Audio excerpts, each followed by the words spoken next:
نبی علیہ الصلوۃ والسلام کی ہر ادا کو انہوں نے سیکھا، اس پر عمل کیا اور پھر اس کو ہم تک پہنچانے والے یہ صحابہ کرام ہیں۔ اسی طریقے سے ایک صحابی ہیں، جنگ کے موقع کے اوپر جسم زخموں سے چور چور ہے، روح نکلنے والی ہے، دیکھا دور ٹیلے پر ایک پر نبی علیہ الصلوۃ والسلام اپنے پاؤں مبارک نیچے کر کے بیٹھے ہیں۔ اب جب روح نکل رہی ہو تو انسان اس وقت اپنے اہل و عیال کو یاد کرتا ہے، اپنی فکر کرتا ہے، کیونکہ اس کو اب اس کو پتا ہے کہ مرنا ہے، اپنے میں مرنا ہے، موت ہے، آگے قبر ہے۔ تو اس وقت اس صحابی کے دل میں ایک خواہش آئی، اس نے خواہش کا اظہار کیا اور اللہ رب العزت سے دعا کی کہ یا اللہ مجھے اتنی ہمت دے دے، اتنی زندگی دے دے کہ میں اپنے جسم کو نبی علیہ الصلوۃ والسلام کے قدموں تک پہنچا سکوں۔ اب اس صحابی نے ہمت کی اور اپنے جسم کو گھسیٹتے گھسیٹتے نبی علیہ الصلوۃ والسلام کے قدموں تک پہنچ گئے۔ جب نبی علیہ الصلوۃ والسلام کے قدموں تک پہنچے اور آپ علیہ الصلوۃ والسلام کے قدم مبارک پکڑے اور اپنے چہرے کے ساتھ ملنا شروع کیے اور زبان حال سے یوں کہا کہ تیری معراج کہ تو لوح و قلم تک پہنچا، میری معراج کہ میں تیرے قدم تک پہنچا، اور یہ کہہ کر اپنی جان آفرین کے سپرد کر دی۔ یہ وہ صحابہ اکرام ہیں جنہوں نے اپنا گھر بار سب کچھ نبی علیہ الصلوۃ والسلام پر قربان کر دی۔ جتنے بھی انبیاء اکرام دنیا میں آئے، ہر نبی کو اللہ تعالیٰ نے ساتھی عطا کیے، لیکن جیسے ساتھی اللہ تعالیٰ نے اپنے آخری نبی جناب محمد رسول اللہ صلی اللہ علیہ وسلم کو عطا کیے، اس طرح کی مثال دنیا میں نہیں ملی۔ اب صحابہ اکرام کے اگر واقعات کو لیا جائے تو اس کے لیے تو وقت بہت مختصر ہے، بے شمار واقعات ایسے ہیں کہ جن کو سنانے کے لیے بھی وقت چاہیے، سننے کے لیے بھی وقت چاہیے۔ حضرت عمر بن جموح رضی اللہ تعالیٰ عنہ، ان کا واقعہ ہے۔ زید بن ثابت ہیں، خباب بن ارد رضی اللہ تعالیٰ عنہ، جسم کے اوپر صرف ہڈیوں کا ایک لبادہ ہے، باقی گوشت کچھ بھی نہیں ہے۔ اب کس کس کے واقعات سنائے، لیکن یہی جو صحابہ اکرام ہیں جن کو ستارے کہا، انہی آسمان کے ستاروں میں سے ایک چمکتا دمکتا ستارہ، کیونکہ رجب المرجب کا مہینہ ہے اور اس مہینے کے اندر 13 رجب کو حضرت علی المرتضیٰ شیر خدا رضی اللہ تعالی عنہ ان کی پیدائش کا دن بھی ہے، اور 22 رجب حضرت امیر معاویہ جو امیر شام بھی ہیں، کاتب وحی بھی ہیں، خال المسلمین بھی ہیں، ان کی وفات کا دن بھی ہے۔ تو اسی حوالے سے حضرت امیر معاویہ رضی اللہ تعالیٰ عنہ کی عظمت اور مقام اور مختصر سا تعارف آپ حضرات کے سامنے رکھوں گا کہ حضرت امیر معاویہ کون تھے۔ حضرت امیر معاویہ رضی اللہ تعالیٰ عنہ، ان کا تعلق قریش کے ایک خاندان بنو امیہ سے تھا، اور یہ ذہن میں رکھیں کہ بنو امیہ یہ بنو ہاشم نسبی اور حسبی طور پر بنو ہاشم کے بعد دوسرے نمبر پر عرب کے اندر یہ مشہور خاندان تھا، اس سے ان کا تعلق تھا۔ اور ان کے والد حضرت ابو سفیان رضی اللہ تعالیٰ عنہ، یہ فتح مکہ کے موقع پر جب مسلمان ہوئے، اللہ کے نبی صلی اللہ علیہ وسلم کو ان کے ایمان لانے کی اتنی خوشی ہوئی کہ اللہ کے نبی صلی اللہ علیہ وسلم نے فرمایا آج کے دن جو شخص ابو سفیان کے گھر میں داخل ہوا اس کو بھی امان حاصل ہے، اس کو بھی کوئی کچھ نہیں کہے گا، اتنی خوشی ہوئی۔ حضرت امیر معاویہ رضی اللہ تعالیٰ عنہ 25 سال کی عمر میں اسلام قبول کیا۔ نبی علیہ الصلوۃ والسلام کی بعثت سے 5 سال قبل تقریباً انہوں نے اسلام قبول کیا، اور اسلام قبول کرنے کے بعد دن رات نبی علیہ الصلوۃ والسلام کی خدمت میں رہے۔ حضرت امیر معاویہ رضی اللہ تعالیٰ عنہ جب سے اسلام قبول کیا اس کے بعد دن رات نبی علیہ الصلوۃ والسلام کی خدمت میں رہے۔ اور یاد رکھیں کہ مورخین لکھتے ہیں کہ 2 صحابی ایسے ہیں، ایک زید بن ثابت رضی اللہ تعالیٰ عنہ جنہوں نے سب سے زیادہ نبی علیہ الصلوۃ والسلام کے ساتھ وقت گزارا۔ کاتبین وحی 13 صحابہ تھے، ان 13 صحابہ میں سے 6 نمبر پر حضرت امیر معاویہ رضی اللہ تعالیٰ عنہ کا نمبر آتا ہے، لیکن ان 13 میں سے بھی 2 صحابہ ایسے ہیں، حضرت زید بن ثابت رضی اللہ تعالیٰ عنہ جنہوں نے سب سے زیادہ نبی علیہ الصلوۃ والسلام کے ساتھ خدمت میں وقت گزارا، اور دوسرے نمبر پر حضرت امیر معاویہ رضی اللہ تعالیٰ عنہ ہیں کہ جنہوں نے نبی علیہ الصلوۃ والسلام کے ساتھ بہت زیادہ وقت گزارا، دن رات آپ علیہ الصلوۃ والسلام کی خدمت میں رہتے۔ اب آپ اس سے اندازہ لگائیں کہ اللہ کے نبی صلی اللہ علیہ وسلم نے جو باہر بادشاہوں کو خطوط لکھے، 111 خطوط ٹوٹل لکھے اللہ کے نبی نے، اور نبی کا جو خط ہوتا ہے یاد رکھیں وہ بھی وحی ہوتی ہے، کیونکہ نبی اپنی طرف سے کوئی کام بھی نہیں کرتے بلکہ اللہ کے حکم سے ہر کام کرتے ہیں۔ تو بادشاہوں کے نام جو خط لکھے، جو اللہ کے نبی نے دعوت ان کو پہنچائی خطوط کے ذریعے سے، تو ان 111 خطوں میں سے 70 خط ایسے ہیں جو حضرت امیر معاویہ نے لکھے، اس لیے ان کو کاتب وحی بھی کہا جاتا ہے۔ حضرت امیر معاویہ رضی اللہ تعالیٰ عنہ وہ عظیم صحابی ہیں۔ ایک مرتبہ اللہ کے نبی صلی اللہ علیہ وسلم جا رہے تھے تو حضرت امیر معاویہ پیچھے پیچھے چل رہے ہیں۔ اللہ کے نبی صلی اللہ علیہ وسلم کو وضو کی حاجت ہوئی، پیچھے مڑ کے دیکھا تو حضرت امیر معاویہ پانی لے کر پیچھے پیچھے چل رہے ہیں۔ تو اللہ کے نبی صلی اللہ علیہ وسلم نے کو حضرت امیر معاویہ نے وضو کرایا، حضرت امیر معاویہ رضی اللہ تعالیٰ عنہ نے وضو کرایا۔ جب اللہ کے نبی کو وضو کرایا تو آپ صلی اللہ علیہ وسلم نے نگاہیں اٹھا کر حضرت امیر معاویہ رضی اللہ تعالیٰ عنہ کی طرف دیکھا اور فرمایا کہ اے معاویہ، تجھے اللہ حکومت دے گا، اپنی حکومت کے اندر انصاف کرنا، اپنی حکومت کے اندر انصاف کرنا۔ یہ دعا دی اللہ کے نبی نے۔ کعب اخبار یہ یہودیوں کے ایک بہت بڑے عالم تھے، بعد میں مسلمان ہو گئے۔ انہوں نے کہا کہ میں نے تورات کے اندر آخری نبی آخر الزمان کی نشانیاں دیکھی تھی، جن کو دیکھ کر پھر اللہ کے نبی کو دیکھ کر وہ مسلمان ہو گئے۔ تو انہوں نے کہا کہ جو نشانیاں تورات کے اندر تھیں وہ ساری کی ساری اللہ کے نبی کے اندر پائی جاتی ہیں۔ تو انہوں نے کہا کہ ان نشانیوں میں سے ایک نشانی نبی آخر الزمان کی یہ تھی فہجرتہ الی الطیبہ وملکہ الی الشام، کہ یہ جو نبی آخر الزمان ہوں گے یہ مدینہ منورہ کی طرف ہجرت کریں گے اور ان کی شام کے اندر ان کی حکومت ہوگی۔ تو میں آپ سے ایک سوال کرتا ہوں کہ اللہ کے نبی صلی اللہ علیہ وسلم کے دور کے اندر ہی شام فتح ہو گیا، لیکن شام کے اندر مسلمانوں کو مستحکم کس کے دور میں کیا گیا؟ مسلمان مستحکم کس کے دور میں ہوئے؟ حضرت امیر معاویہ رضی اللہ تعالیٰ عنہ کے دور میں۔ شام کے اندر حضرت امیر معاویہ رضی اللہ تعالیٰ عنہ کی جب حکومت آئی، وہ امیر بنے شام کے، تو اس وقت وہاں پر مسلمان متحد ہوئے، مستحکم ہوئے، مضبوط ہوئے اس وقت مسلمان۔ اسی طریقے سے حضرت امیر معاویہ رضی اللہ تعالیٰ عنہ یہ وہ عظیم صحابی ہیں کہ جو خود بھی صحابی، ان کے والد ابو سفیان بھی صحابی، ان کی والدہ ہند بھی صحابیہ، اور ان کے بھائی بھی صحابی، ان کی بہن وہ بھی صحابیہ حضرت ام حبیبہ رضی اللہ تعالیٰ عنہ۔ وہ صرف صحابیہ ہی نہیں بلکہ آپ صلی اللہ علیہ وسلم کی بیوی بھی ہیں اور اس امت کی ماں بھی ہیں۔ اس اعتبار سے حضرت معاویہ رضی اللہ تعالیٰ عنہ کو خال المسلمین کہا جاتا ہے کہ جب حضرت ام حبیبہ آپ صلی اللہ علیہ وسلم کی بیوی ہوئی تو مسلمانوں کی کیا ہو گئی؟ ماں ہو گئی۔ تو جب ماں ہوگی اور ماں کا بھائی کیا ہوتا ہے؟ ماموں۔ تو خال المسلمین ان کو کہا جاتا ہے، یہ ان کا لقب ہے۔ کاتب وحی بھی ان کا لقب ہے، خال المسلمین یہ بھی ان کا لقب ہے حضرت امیر معاویہ کا، کہ وہ تمام مسلمانوں کے خالو لگتے ہیں، کہ آپ صلی اللہ علیہ وسلم کے نکاح میں ان کی بہن حضرت ام حبیبہ موجود تھی۔ حضرت امیر معاویہ رضی اللہ تعالیٰ عنہ کے فضائل اگر دیکھے جائیں تو یاد رکھیں کچھ صحابہ ایسے ہیں، جیسے ایک موقع کے اوپر ایک پہلوان نے اللہ کے نبی صلی اللہ علیہ وسلم سے کہا کہ آپ میرے ساتھ مقابلہ کریں، اگر آپ نے مجھے بچھاڑ دیا، گرا دیا تو میں مسلمان ہو جاؤں گا۔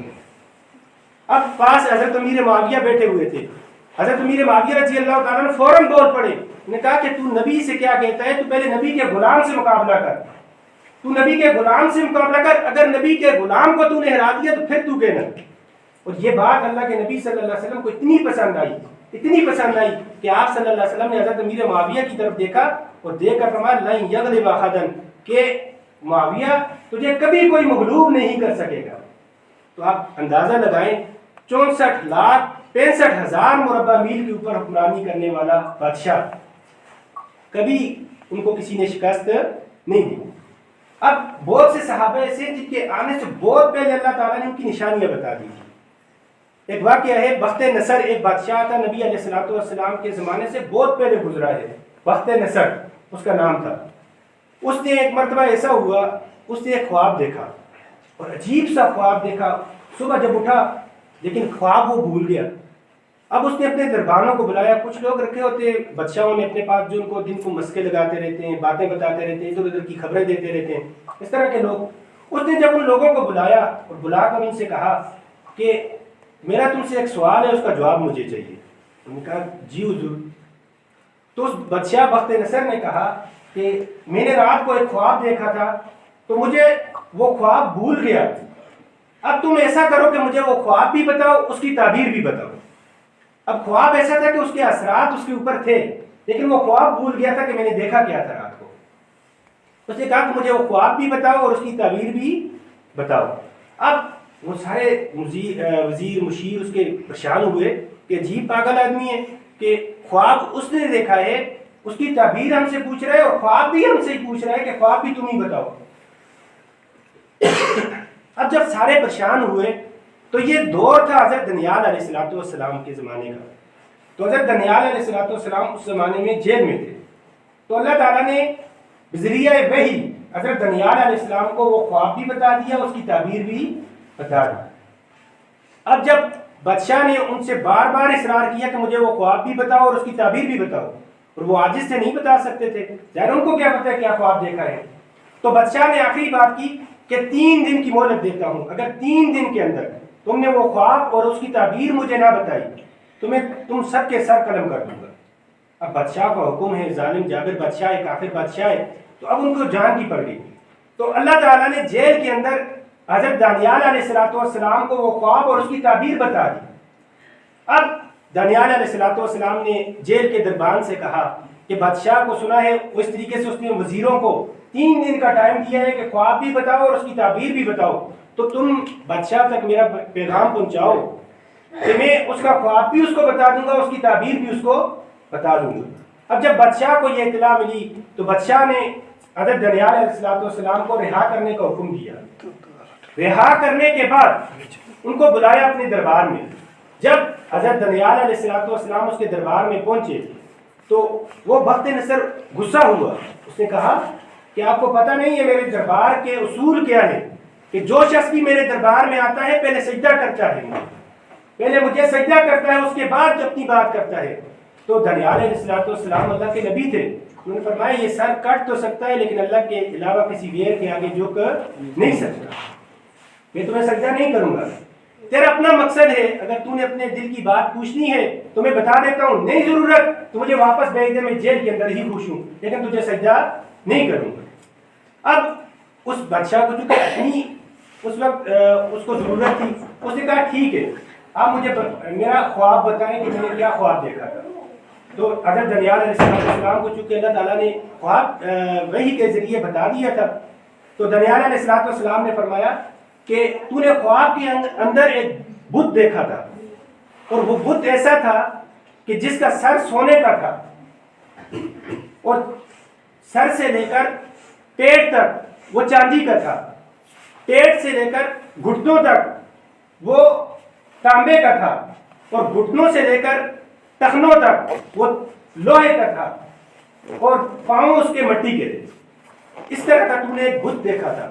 تو اب بادشاہ کو یاد آنے لگا، ہاں میں نے اسی طرح کا کوئی خواب دیکھا تھا۔ اس نے کہا بالکل ایسا ہی دیکھا تھا، آگے بتاؤ آگے بھی کچھ تھا، آگے بھی کچھ دیکھا تھا۔ تو حضرت دانیال علیہ السلام نے فرمایا اس کے بعد تو نے دیکھا کہ آسمان سے ایک پتھر آیا اور اس نے اس کو ریزہ کر دیا۔ اس نے کہا بالکل ایسا ہی ہے، لیکن آگے بھی میں نے کچھ دیکھا تھا، آگے کیا تھا؟ تو حضرت دانیال علیہ السلام نے فرمایا کہ تو نے آگے یہ دیکھا تھا کہ وہ پتھر اس کو ریزہ کرنے کے بعد، چور چور کرنے کے بعد وہ پتھر آہستہ آہستہ بڑا ہونا شروع ہوا، اور بڑا ہوتے ہوتے اتنا بڑا ہو گیا کہ پوری دنیا پر پھیل گیا۔ اس نے کہا بالکل یہی میں نے دیکھا تھا، تو پھر میری آنکھ کھل گئی تھی۔ پھر اب اس کو اور زیادہ تجسس ہوا کہ ایسا خواب جو مجھے بھول گیا تھا اور اتنا پریشان تھا میں، اب اس کی تعبیر بھی ان کو پتہ ہوگی۔ اچھا اب تعبیر کیا ہے، اس کی تعبیر بتاؤ۔ تو دانیال علیہ السلام کو چونکہ اللہ تعالیٰ نے پہلے سے بتا دی تھی، تو انہوں نے فرمایا اب تعبیر سن۔ تعبیر یہ ہے کہ دنیا کے اندر مختلف مذاہب ہوں گے، مختلف فرقوں کے لوگ ہوں گے، اور وہ اپنی اپنی عبادت میں مصروف ہوں گے، اپنے اپنے بت قدوں کے اندر مصروف ہوں گے، عبادت کر رہے ہوں گے۔ آخر میں اللہ تعالیٰ اپنے نبی آخر الزمان کو بھیجے گا، اور نبی آخر الزمان جب آئیں گے ان کے اوپر ایک ایسی آسمانی کتاب نازل ہوگی جس کے ذریعے سے وہ ان تمام فرقہ باطلہ کو ریزہ کر دیں گے، ٹکڑے ٹکڑے کر دیں گے۔ اور جو تو نے پتھر دیکھا تھا وہ وہی پتھر ہوگا، اس سے مراد وہ آسمانی کتاب قرآن مجید ہے، اس کے ذریعے سے نبی آخر الزمان ان فرقہ باطلہ کو ختم کر دیں گے، مٹا دیں گے، بیت اللہ کے اندر بتوں کو توڑ دیں گے، اور جو آخر میں تو نے دیکھا تھا کہ وہ پتھر آہستہ آہستہ بڑا ہوتا گیا، تو وہ وہی شریعت محمدیہ ہوگی کہ اللہ کے نبی جو آخری نبی ہوں گے ایسی جماعت تیار کریں گے کہ وہ جماعت ان کے اس دین کو، ان کے کاز کو، ان کے مشن کو دنیا کے اندر پھیلائے گی، اور وہ دین پھیلتے پھیلتے آدھی سے زیادہ دنیا، پوری دنیا میں پھیل جائے گا۔ دنیا کے کونے کونے میں اس دین کے ماننے والے تمہیں نظر آئیں گے۔ کہا اچھا اب دیکھیں یہ خواب کس نے دیکھا؟ بخت نصر، جو بہت پہلے نبی علیہ السلام کے زمانے سے بہت پہلے آیا۔ اس کی تعبیر کس نے بتائی؟ حضرت دانیال علیہ السلام نے۔ اب دیکھیے نبی علیہ السلام جب دنیا میں مبعوث ہوئے تو آپ صلی اللہ علیہ وسلم کا جب وصال ہوا، آپ دنیا سے گئے، اس وقت دین اسلام 9 لاکھ مربع میل کے اوپر تھا۔ 9 لاکھ مربع میل کے اوپر اسلام کا پرچم لہرا رہا تھا۔ نبی علیہ السلام کے بعد صدیق اکبر کا دور آیا۔ حضرت بکر صدیق رضی اللہ تعالیٰ عنہ دنیا سے گئے تو اس وقت دین اسلام کا پرچم 11 لاکھ مربع میل کے اوپر لہرا رہا تھا۔ حضرت بکر صدیق رضی اللہ تعالیٰ عنہ کے جانے کے بعد حضرت عمر فاروق رضی اللہ تعالیٰ عنہ کا دور آیا۔ جب حضرت عمر کا دور آیا تو دین اسلام کا پرچم 22 لاکھ مربع میل کے اوپر لہرا رہا تھا۔ 22 لاکھ مربع میل کے اوپر مسلمان ہی مسلمان تھے۔ حضرت عمر جب گئے، حضرت عثمان غنی کا دور آیا تو حضرت عثمان غنی رضی اللہ تعالیٰ عنہ کے دور کے اندر 44 لاکھ مربع میل کے اوپر اسلام کا پرچم لہرا رہا تھا اور اسلام کا قانون نافذ تھا۔ حضرت عثمان کے جانے کے بعد حضرت علی المرتضیٰ رضی اللہ تعالیٰ عنہ کا دور آیا تو انہوں نے اسی 44 لاکھ مربع میل کے اوپر مستحکم کیا دین اسلام کو، اور جہاں جہاں کوئی کمیاں تھی ان کمیوں کو دور کیا، ان خامیوں کو دور کیا، اور اسی 44 لاکھ مربع میل کے اوپر حکمرانی کی۔ لیکن جب حضرت علی کے بعد حضرت امیر معاویہ رضی اللہ تعالیٰ عنہ کا دور آتا ہے تو 64,65,000 مربع میل کے اوپر اسلام کا پرچم لہراتا ہے۔ آدھی سے زیادہ دنیا کے اوپر اسلام کا پرچم لہراتا ہے۔ وہ خواب جس کو بخت نصر نے دیکھا، جس کی تعبیر حضرت دانیال نے بتائی، اس خواب کا عملی مظاہرہ اگر کسی کے دور میں دیکھنا ہو وہ امیر معاویہ رضی اللہ تعالیٰ عنہ کا دور ہے کہ حضرت امیر معاویہ رضی اللہ تعالیٰ عنہ وہ عظیم صحابی، وہ جلیل القدر صحابی، کہ ایک مرتبہ ان سے ایک یہودی نے سوال کیا کہ مجھے 4 ایسی چیزیں بتا دیں کہ جنہوں نے سانس بھی لیا اور وہ زندہ بھی رہی لیکن کسی ماں کے پیٹ سے وہ پیدا نہیں ہوئی۔ اگر ان 4 چیزوں کا جواب تم نے دے دیے، 4 نام بتا دیے مجھے تو میں اسلام لے آؤں گا۔ تو حضرت امیر معاویہ رضی اللہ تعالیٰ نے فرمایا کہ سن کہ وہ 4 چیزیں کون سی ہیں جو زندہ بھی رہیں، انہوں نے سانس بھی لیا لیکن وہ کسی پیٹ سے پیدا نہیں ہوئی۔ پہلے تو حضرت آدم علیہ السلام ہیں کہ جو دنیا میں آئے، جد الانبیاء ہیں کہ دنیا میں آئے، سانس بھی لیا، زندہ بھی رہے لیکن کسی کے پیٹ سے پیدا نہیں ہوئی۔ اس نے کہا اچھا ٹھیک ہے۔ دوسرا وہ دمبا ہے جو حضرت اسماعیل علیہ السلام کو ذبح کرتے وقت جنت سے اللہ تعالیٰ نے بھیجا تھا، تو وہ دمبا بھی کسی بکری سے جنا، بکری کا بچہ نہیں تھا، اللہ تعالیٰ نے اس کو اپنی قدرت سے پیدا کیا تھا۔ اس نے بھی سانس لیا، وہ بھی زندہ رہا لیکن وہ کسی پیٹ سے پیدا نہیں ہوا تھا۔ اس نے کہا ٹھیک ہے تیسرا، انہوں نے کہا کہ تیسرا وہ صالح علیہ السلام کی اونٹنی ہے کہ جو پہاڑ سے نکلی تھی، وہ بھی کسی اونٹنی کی سے پیدا نہیں ہوئی تھی بلکہ ایک نشانی کے طور پر اللہ تعالیٰ نے پہاڑ سے اس کو نکالا تھا۔ اور اس نے کہا کہ چوتھا کون سا ہے؟ نے کہا چوتھا وہ موسیٰ علیہ السلام کا عصا ہے کہ جب جادوگروں نے اپنی لاٹیاں پھینکی تھی وہ سانپ بن گئے تھے، تو موسیٰ علیہ السلام نے اپنے ہاتھ میں عصا تھا، اس کو پھینکا تو وہ ایک اژدہا بن گیا۔ فرمایا یہ اژدہا بھی کسی سپنی کا بچہ نہیں تھا۔ یہ 4 ایسی چیزیں ہیں، جاندار ہیں جو کسی سے پیدا نہیں ہوئے لیکن یہ زندہ رہے ہیں۔ تو اس یہودی نے فوراً کلمہ پڑھ کے وہ مسلمان ہو گیا۔ اس نے کہا کہ میں نے تورات کے اندر نبی کے صحابہ کی یہی نشانیاں پڑھی تھی کہ ان کا علم اتنا زیادہ ہوگا، کہ ان کو ہر چیز کا علم ان کے پاس ہوگا۔ تو یہ صحابہ کرام ہیں، ان صحابہ میں سے بھی حضرت معاویہ رضی اللہ تعالیٰ عنہ کا ذکر کیا، صرف ایک صحابی کا مختصر سا، کیونکہ 22 رجب المرجب حضرت امیر معاویہ رضی اللہ تعالیٰ عنہ کی وفات کا دن ہے۔ اور آج سب سے زیادہ ظلم و ستم یہ ہے کہ حضرت امیر معاویہ رضی اللہ تعالیٰ عنہ کی گستاخیاں، ان کی شان میں کمیاں یہ کی جاتی ہیں۔ اور وہ صحابی ایک موقع پر اللہ کے نبی صلی اللہ علیہ وسلم کے ساتھ سواری کے اوپر پیچھے بیٹھے ہوئے ہیں۔ اللہ کے نبی کے ساتھ جب ان کا سینہ لگا اور پیٹ لگا تو اللہ کے نبی صلی اللہ علیہ وسلم نے دعا دی کہ اللہ معاویہ کے پیٹ اور سینے کو علم سے بھر دے۔ وہ معاویہ کہ جس کے لیے اللہ کے نبی صلی اللہ علیہ وسلم نے فرمایا اللہم اجعلہ ہادیم مہدیم وہدی بہ، کہ اللہ اس معاویہ کو ہدایت یافتہ بنا، ہدایت کا ذریعہ بنا لوگوں کے لیے۔ یہ امیر معاویہ رضی اللہ تعالیٰ عنہ عظیم الشان جلیل القدر صحابی ہیں، کاتب وحی بھی ہیں، قرآن مجید لکھنے کا اعزاز جن صحابہ اکرام کو حاصل ہوا ان میں سے ایک حضرت امیر معاویہ رضی اللہ تعالیٰ عنہ بھی ہیں۔ اور سب سے بڑی بات آپ کو بتائیں کہ کاتب وحی ہونے کے علاوہ اللہ کے نبی کے صحابی ہیں، یہ ہمارے لیے کافی ہے۔ اصحابی کالنجوم فبأیہم اقتدیتم اہتدیتم، صحابہ سارے کے سارے برحق ہیں۔ فرمایا فإن آمنوا بمثل ما آمنتم به، اگر ایمان لانا ہے تو صحابہ کی طرح ایمان لے آؤ، اگر صحابہ کی طرح ایمان لے آئے تو تمہارا ایمان قابل قبول ہے۔ فإن تولوا فإنما هم في شقاق، اگر ان سے منہ پھیر لیا، منہ موڑ لیا، تمہارا پھر بربادی اور ہلاکت ہی تمہارا مقدر ہوگی، کبھی کامیاب نہیں ہو سکتے۔ سارے کے سارے صحابہ حضرت امیر معاویہ رضی اللہ تعالیٰ عنہ، آج لوگ مقابلہ کرتے ہیں ایک دوسرے صحابہ کا آپس میں، وہ صحابہ ہیں سارے کے سارے، ہمارے سروں کے تاج ہیں، سارے بڑے ہیں۔ اللہ کے نبی کو جنہوں نے اپنی آنکھوں سے دیکھا، صحابی کسے کہتے ہیں؟ جس نے ایمان کی حالت میں نبی علیہ الصلوۃ والسلام کا دیدار کیا ہو اور پھر اسی ایمان پر وہ دنیا سے چلے گئے ہوں، اس کو صحابی کہتے ہیں۔ اور صحابہ کے بارے میں اللہ نے قرآن کے اندر فرمایا رضی اللہ عنہم ورضوا عنہ، اللہ ان سے راضی ہو گیا، وہ اللہ سے راضی ہو گیا۔ جب اللہ ان سے راضی، وہ اللہ سے راضی، تو ہمیں مقابلے کرنے کی کیا ضرورت ہے؟ حضرت معاویہ رضی اللہ تعالیٰ عنہ بڑے جلیل القدر صحابی ہیں، تو اس لیے ہمیں چاہیے کہ ہم صحابہ اکرام کے نقش قدم پر چلیں، صحابہ اکرام کی عزت، عظمت، مقام اور مرتبے کو اپنے دل کے اندر بٹھائیں۔ جس طریقے سے صحابہ اکرام نے نبی علیہ الصلوۃ والسلام کے دین کے لیے قربانیاں دیں، نبی علیہ الصلوۃ والسلام کے دین کو لوگوں تک پہنچانے کے لیے انہوں نے اپنا تن من سب کچھ قربان کر دیا، ہم بھی صحابہ اکرام کے نقش قدم پہ چلنے والے بن جائیں۔ اللہ تعالیٰ مجھ سمیت ہم سب کو نبی علیہ الصلوۃ والسلام کے صحابہ کرام کے نقش قدم پر چلائے اور قرآن مجید جو تعلیمات ہیں ان کے مطابق اپنی زندگی گزارنے کی توفیق عطا فرمائے۔ وآخر دعوانا ان الحمد للہ۔